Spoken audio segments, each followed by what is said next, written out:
Supreme court ने high court के न्यायाधीशों की नियुक्ति और स्थानांतरण के लिए 21 नामों के लंबित होने पर जताई आपत्ति। कहा केंद्र द्वारा चुनने की प्रक्रिया बढ़ा रही समस्या।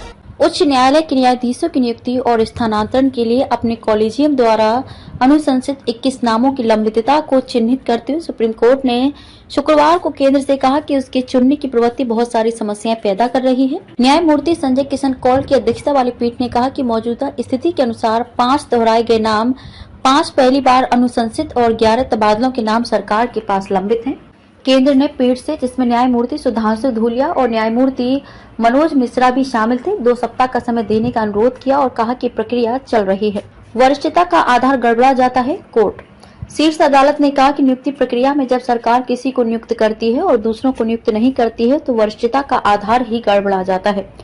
न्यायमूर्ति कौल, जो शीर्ष अदालत कॉलेजियम के सदस्य भी हैं, उन्होंने कहा कि यह चुनने की प्रक्रिया बहुत सारी समस्याएं पैदा करती है। पीटीआई द्वारा दी गई जानकारी के अनुसार अदालत 2 याचिकाओं पर सुनवाई कर रही थी, जिसमें न्यायाधीशों की नियुक्ति और स्थानांतरण के लिए कॉलेजियम द्वारा अनुशंसित नामों को मंजूरी देने में केंद्र द्वारा देरी का आरोप लगाया गया था। पीठ ने कहा कि नियुक्ति प्रक्रिया परामर्शात्मक है, लेकिन तबादलों के मामले में जिस व्यक्ति के नाम की सिफारिश की गई है वह पहले से ही एक न्यायाधीश है और कॉलेजियम के 5 वरिष्ठ न्यायाधीशों के विवेक में उससे किसी अन्य अदालत में बेहतर सेवा करने की अपेक्षा की जाती है। इसमें कहा गया कि ये धारणा नहीं होनी चाहिए कि किसी के लिए देरी हो रही है जबकि किसी और के लिए कोई देरी नहीं है।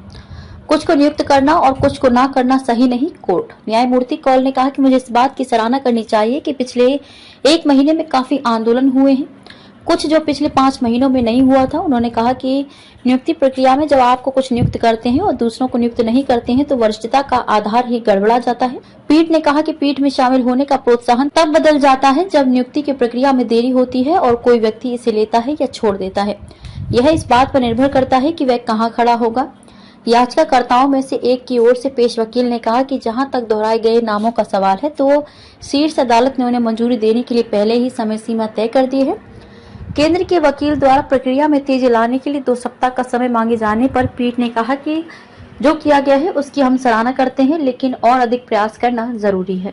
याचिकाकर्ताओं की ओर से पेश अधिवक्ताओं में से एक ने नियुक्ति और तबादलों के लिए कॉलेजियम की सिफारिशों के संबंध में केंद्र द्वारा चुनने की कवायद की भी निंदा की। अदालत ने स्वीकार किया कि यह परेशानी भरा है। पीठ ने केंद्र के वकील से कहा कि विचार आपको ये बताने के लिए है कि ऐसा नहीं होना चाहिए।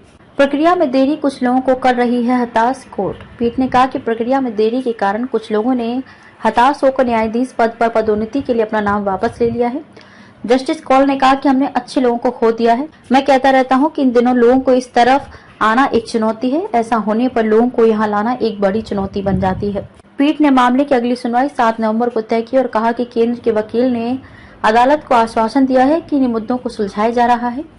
जब केंद्र के वकील ने कहा कि मामले को 7 नवंबर के बाद 1 सप्ताह के लिए टाला जा सकता है तो पीठ ने कहा कि हमें दिवाली से पहले कुछ प्रगति करनी दीजिए, हम इसे बेहतर तरीके से मनाएंगे। कॉलेजियम प्रणाली के माध्यम से न्यायाधीशों की नियुक्ति अक्सर सुप्रीम कोर्ट और केंद्र के बीच एक प्रमुख टकराव का मुद्दा बन गई है। इस तंत्र की विभिन्न क्षेत्रों से आलोचना हो रही है। केंद्र को 3-4 हफ्तों में करनी चाहिए न्यायाधीशों की नियुक्ति, कोर्ट। शीर्ष अदालत उन याचिकाओं पर सुनवाई कर रही थी जिनमें एडवोकेट एसोसिएशन बेंगलुरु द्वारा दायर एक याचिका भी शामिल थी, जिसमें 2021 के फैसले में अदालत द्वारा निर्धारित समय सीमा का पालन नहीं करने के लिए केंद्रीय कानून और न्याय मंत्रालय के खिलाफ अवमानना कार्यवाही की मांग की गई थी।